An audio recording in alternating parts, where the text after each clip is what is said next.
ಕನ್ನಡ ನಾಡು, ಇದು ಕನ್ನಡಿಗರ ನಾಡಿಮಿಡಿತ.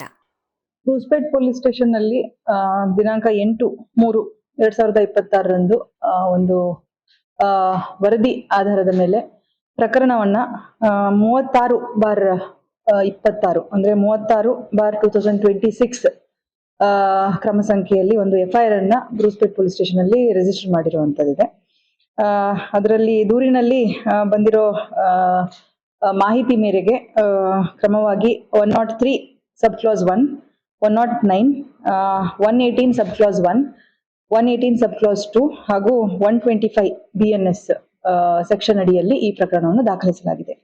ಈ ದೂರಿನ ಸಾರಾಂಶ ಏನಂತಂದ್ರೆ, ದಿನಾಂಕ 7/3/2026 ಒಂದು ನಗರದಲ್ಲಿ, ಬಳ್ಳಾರಿ ನಗರದಲ್ಲಿ ತಾಳೂರು ರೋಡ್ ಅಲ್ಲಿ ಇರುವಂತಹ ಒಂದು ಖಾಸಗಿ ವಿದ್ಯಾಸಂಸ್ಥೆಯ ಹಾಸ್ಟೆಲ್ನಲ್ಲಿ ಇದ್ದಂತಹ ಮಕ್ಕಳಿಗೆ, students of different age group 10, 12 ಹಾಗೂ 15 ವರ್ಷ ವಯಸ್ಸಿನ 9 ಮಕ್ಕಳು ಹಾಸ್ಟೆಲ್ ನಲ್ಲಿ ಇದ್ದಂತ ಸಂದರ್ಭದಲ್ಲಿ ಅವರಲ್ಲೇ ಒಬ್ಬನಾಗಿರುವಂತಹ ಒಂದು ಮಗು 15 ವರ್ಷ ವಯಸ್ಸು, ಇವನು ಕಾನೂನಿನ ಸಂಘರ್ಷಕ್ಕೆ ಒಳಗಾಗಿರುವಂತಹ ಒಂದು ಅವರ ಸಹಪಾಠಿ, ಇವನು ಏಕಾಏಕಿ ಅವರ ಮೇಲೆ ಹಲ್ಲೆ ನಡೆಸಿ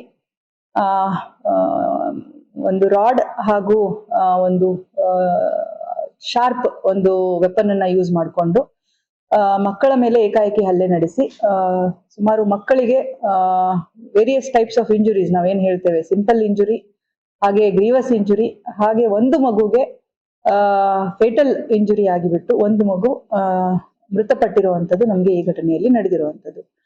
ಸೊ ಈ ಸಂದರ್ಭದಲ್ಲಿ ಮಕ್ಕಳು ಹಾಸ್ಟೆಲ್ ಅಲ್ಲಿ ಇದ್ದಂತ ಸಂದರ್ಭದಲ್ಲಿ ಒಬ್ರು ವಾರ್ಡನ್ ಕೂಡ ಅಲ್ಲೇ ಇದ್ದಂತವರು, 8 ಜನ ಟೋಟಲ್, 7 ಜನ ಮಕ್ಕಳು, ಒಬ್ರು ವಾರ್ಡನ್, ಇವರು ಆ ಸಂದರ್ಭದಲ್ಲಿ ಇದ್ದು ಇಂಜೂರ್ ಆಗಿರುವಂತವ್ರು. ಅದರಲ್ಲಿ ಒಂದು ಹೆಣ್ಣು ಮಗು ಕೂಡ ಇರುವಂತದ್ದು, ಅವರ ಸಹಪಾಠಿ.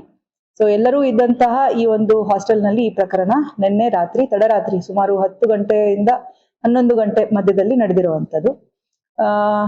ಹಿನ್ನೆಲೆ ಇದ್ರದ್ದು ಏನಂತಂದ್ರೆ, ಮಗುವಿನ ಬಗ್ಗೆ ನಾವು ಈಗಾಗಲೇ ವಿಚಾರಣೆ ಮಾಡ್ತಾ ಇರುವಂತದ್ದಿದೆ. ಯಾರು ಈ ಅಸಾಲ್ಟ್ ಮಾಡಿರುವಂತ ಮಗು ಈಗಾಗಲೇ ಅಟ್ ಲಾರ್ಜ್ ಇದ್ದಾನೆ, ಅವನು ಕಣ್ತಪ್ಪಿಸಿಕೊಂಡಿದ್ದಾನೆ. ಸೊ ಅವನನ್ನ ಪತ್ತೆ ಹಚ್ಚುವ ಬಗ್ಗೆ ಪೊಲೀಸ್ ಡಿಪಾರ್ಟ್ಮೆಂಟ್ ಕಡೆಯಿಂದ ಸುಮಾರು ಎಫರ್ಟ್ಸ್ ನಡೀತಾ ಇದೆ. ಈ ನಿಟ್ಟಿನಲ್ಲಿ ನಾವು ಒಂದು 5 ಇನ್ಸ್ಪೆಕ್ಟರ್ಸ್ ಹಾಗೂ 2 ಸಬ್ ಇನ್ಸ್ಪೆಕ್ಟರ್ಸ್ ಒಳಗೊಂಡಂತೆ ಟೀಮ್ಸ್ ಮಾಡಿಬಿಟ್ಟು ಟೆಕ್ನಿಕಲಿ ಅನಲೈಸ್ ಮಾಡುವಂಥದ್ದು. ಮೇನ್ಲಿ CCTV ಫುಟೇಜ್ ಅನ್ನ ನಾವು ಆಲ್ ಓವರ್ ಸಿಟಿ ಅವನ ಮೂವ್ಮೆಂಟ್ ಯಾವ ಕಡೆ ಆಗಿದೆ ಅನ್ನೋದನ್ನ ಪರಿಶೀಲನೆ ಮಾಡ್ಲಿಕ್ಕೆ ಟೀಮ್ಸ್ ಮಾಡಿದ್ದೇವೆ. ಹಾಗೆ ಪ್ರಾಮಿನೆಂಟ್ ರೋಡ್ಸ್ ಅವ್ನು ಮೂವ್ ಆಗ್ತಾ ಇರುವಂತದ್ದು ಎಲ್ಲಿದೆ CCTV ಇನ್ಫಾರ್ಮೇಶನ್ ಪ್ರಕಾರ, ಅದನ್ನ ಪತ್ತೆ ಹಚ್ಚೋದಕ್ಕೆ ಅವನ ಚೆಹರೆ ಈಗಾಗಲೇ ನಮ್ ಜೊತೆ ಇರೋದ್ರಿಂದ ಈ ಟೀಮ್ಸ್ ಕೂಡ ಆನ್ ಗ್ರೌಂಡ್ ವರ್ಕ್ ಮಾಡ್ತಾ ಇರುವಂತದ್ದಿದೆ. ಇದು ಬಸ್ ಸ್ಟ್ಯಾಂಡ್ ಹಾಗೆ ನಮ್ಮ ರೈಲ್ವೆ ಸ್ಟೇಷನ್, ಹಾಸ್ಪಿಟಲ್ಸ್ ಮತ್ತೆ ಬೇರೆ ಪ್ಲೇಸಸ್ ಅಂದ್ರೆ ಐಸೋಲೇಟೆಡ್ ಹೌಸಸ್ ಇರ್ಬೋದು ಅಥವಾ ಲೇಔಟ್ಗಳಿದೆ, ಅಲ್ಲಿ ಎಲ್ಲಾದ್ರೂ ಅವನು ಹೋಗಿರುವಂತ ಸಂದರ್ಭಗಳಿರುವಂತ ಒಂದು ಅನುಮಾನ ಇದ್ದಿದ್ರಿಂದ ಎಲ್ಲಾ ಕಡೆ ನಮ್ಮ ಅಧಿಕಾರಿ ಸಿಬ್ಬಂದಿಗಳು ಆಸ್ ಟೀಮ್ಸ್ ಆಪರೇಟ್ ಮಾಡ್ತಾ ಇದ್ದಾರೆ. ಈ ಪತ್ತೆ ಹಚ್ಚೋದ್ರ ಬಗ್ಗೆ, ಈ ಮಗುವನ್ನ ಪತ್ತೆ ಹಚ್ಚೋದ್ರ ಬಗ್ಗೆ ನಾವು ಆದಷ್ಟು ಬೇಗ ಒಂದು ಕ್ರಮ ತಗೊಳ್ತೇವೆ. ಹಾಗೆ ಇಂಜೂರ್ ಆಗಿರುವಂತಹ ಮಕ್ಕಳಲ್ಲಿ most of them are out of danger. ಒಂದು ಮಗುವಿಗೆ ಗ್ರೀವಸ್ ಇಂಜುರಿ ಆಗಿರುವಂತದ್ದಿದೆ. ಸೊ ಅದು ಅಂಡರ್ ಇಂಟೆನ್ಸಿವ್ ಕೇರ್ ಯೂನಿಟ್ ಅವರು ವಾಚ್ ಮಾಡ್ತಾ ಇರುವಂತದ್ದಿದೆ. ಈ ಪ್ರಕರಣದಲ್ಲಿ ಮೃತಪಟ್ಟಿರುವಂತಹ ಬಾಲಕನ ತಂದೆ ಕಡೆಯಿಂದ ನಾವು ಒಂದು ಕಂಪ್ಲೇಂಟ್ ತಗೊಂಡು ಪ್ರಕರಣವನ್ನ ದಾಖಲಿಸಿರುವಂತದ್ದು.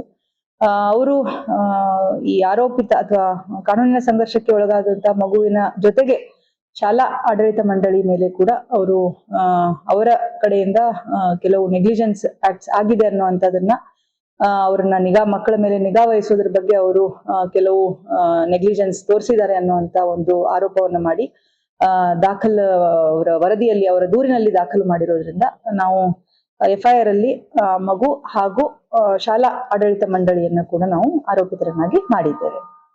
ಸೊ ಮುಂದಿನ ಏನಾದರೂ ಮಗುವನ್ನ ಪತ್ತೆ ಹಚ್ಚಿದ್ದು ಮಾಹಿತಿ ಬಂದಲ್ಲಿ ತಿಳಿಸಿ. Thank you. ಸಬ್ಸ್ಕ್ರೈಬ್ ಮಾಡಿಕೊಳ್ಳಲು ಕೂಡಲೇ ಪಕ್ಕದಲ್ಲಿ ಕಾಣುವ ಬೆಲ್ ಐಕಾನ್ ಕ್ಲಿಕ್ ಮಾಡಿ ನೋಟಿಫಿಕೇಶನ್ ಪಡೆಯಿರಿ.